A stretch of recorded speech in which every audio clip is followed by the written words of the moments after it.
Getting into Firestorm, Firestorm is primarily a zoning character that has a solid neutral as well. He's got very good walk speed. His backdash is okay, doesn't go as far. His forward dash is decent. He's one of the few characters that has an air dash also, which you can jump in the air and then air dash and come down and attack, try to cross the opponent up, more for extra air mobility. He's got a 7-frame down 1, has solid range. He's got a 9-frame mid up close, very fast. He's got an advancing 11-frame mid with forward 1. And with this, he could do forward 3-3 and, you know, safe string. He's got a very fast unreactive overhead. This is also safe on block, 14 frames. He's got a sweep that's also safe on block. And so he's going to have small 50-50s like this to keep you guessing up close. And if he hits you with an overhead, he could just do his flaming torpedo to go to the other side of the screen to get away, or if he do a sweep.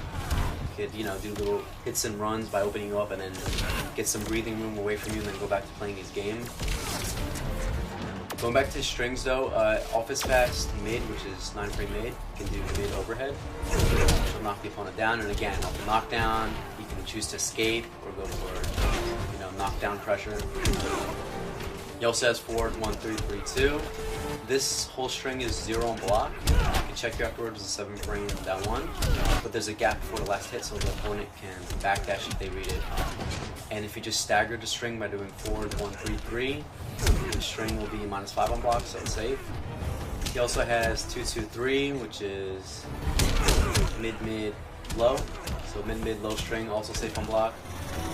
He has 1-1-2, which is double high into mid blast. He has 1-1-3, which is 2 highs into low attack, which again he can hit you and then choose to escape if he wants to, if you get hit by that low. His special moves, he has a standard projectile for zoner. It's actually a really good projectile.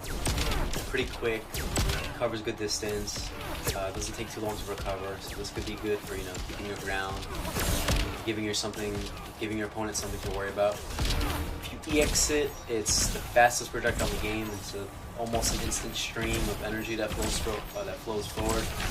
And if the opponent's hit by this, it does a good chunk of damage and it knocks them back full screen.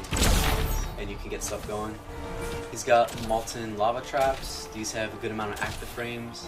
They're -16 on block, so they're not safe from up close, but if you hit them, there's actually very good advantage off them. For example, if I hit my opponent with this, you can see where they can move. They have to go back, so you get to check them with another one of this. And they're forced to block these. If they get hit by one, you get to check them again with another one. So you can do this. You could also dash up and apply some offense if you'd like with your 9-frame mid, because when you dash forward, you're slightly plus with him. He also has his down back 3 move, which is this explosive attack. This is safe on block, completely safe on block. -6 on block.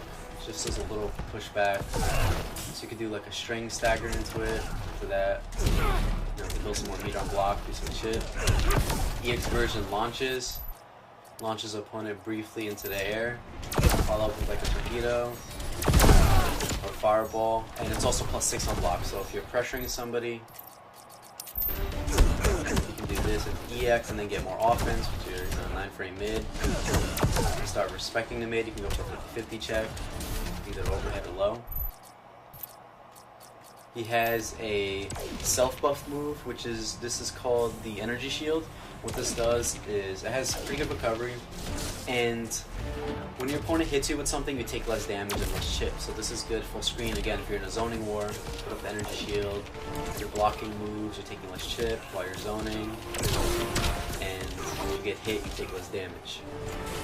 He also has a flaming torpedo, and this is helps him in neutral. You know, if you're checking somebody trying to dash forward after stuff, throw this out, hit them into mid. Unsafe on block, -18. Can also be done in the air, and it's pretty much like Raiden's Thunderfly from Mortal Kombat games, but it has better whiff recovery. You can see when you land, you can move. It doesn't have crazy recovery. So you can hit your opponent with something. It's a hard knockdown, then escape away like that. His super is this Flame Blast. It goes like around sweep, safe on block, and does a good amount of damage. It's your standard super attack.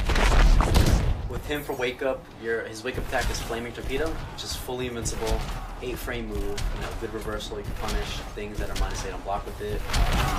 Quick attack to use, and it's also good wake up attack.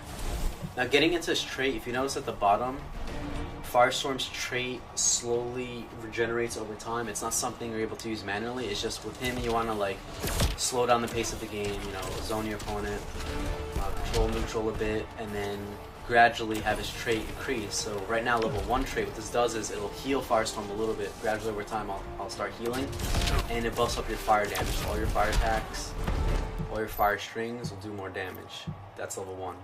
Level 2 will be even more health regen than level 1 and more fire damage on your attacks. All your fire attacks do more damage than they did level 1.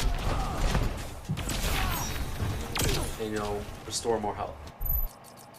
Level 3 though is a game changer. Level 3 is where Firestorm is at his best, and it's usually your goal. It's what you want to aim for. You want to slow the game down and get to level 3 as much as you can. And once you have level 3, Firestorm becomes a powerhouse because not only does he gain increased health regeneration, but now his fire attacks and everything, now his fireball is knocked down. So if you get hit by a random fireball mid-screen, now you get knocked down away and you got to get back in. They do a lot more damage. EX does a good chunk of your health. Torpedo knocks you back full screen, more damage. Everything does more chip, more damage. The best properties are now his overhead, the launches. So if you hit somebody with an overhead, you're going to be able to get a full combo off that. Safe, unreactable overhead, full combo.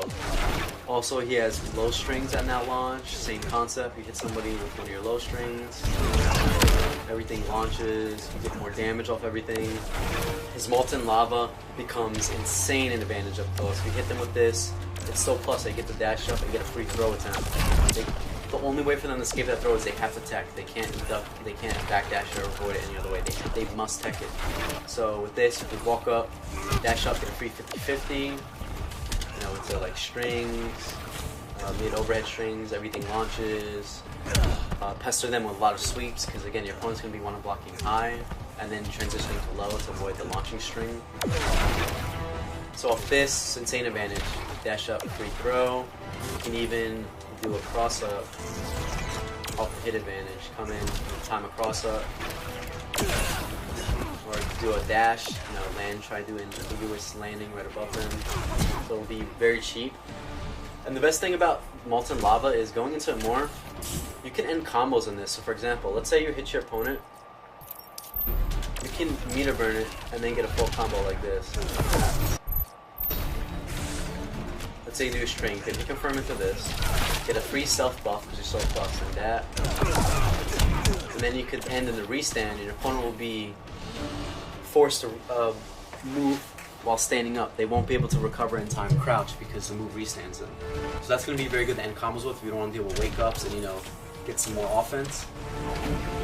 Another thing is on block, even though it's a -15 and opponents are going to want to dash forward and move afterward, you can EX on block to trick them and be like, hey, you can't move, you got to watch out for his meter burn. So that in turn will let you throw some of these out and not worry about getting punched for them because the opponent will have to watch out for the meter burn.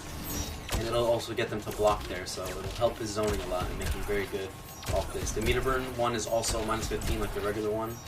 It's just another check that'll add more mind games to him. So his combos are very simple. You just do anything into EX, Molten, get a free buff, back 3, and that's the full screen away from them. You can end it in this for damage. You can hit them with this if you want to put them away from you. You can also end this hard knockdown, escape, go for more mix-ups. In the corner, what you're going to want to do is anytime you hit them with Firestorm, you always want to do the restand because, for example, if you hit them, basic combo, again, so plus free throw check, or free 50-50, or free string, free staggers, whatever you want. So Firestorm is, I think he's a very good character. He's got good neutral, good zoning, very fun to play as, mobility, good punishing.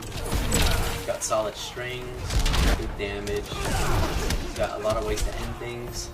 Overall, he's a very fun character for people that want to play a character that kind of slows down the neutral a bit, controls the pace, and then all of a sudden becomes explosive with his level 3 trait, and then turns into a complete, offensive powerhouse or zoning character.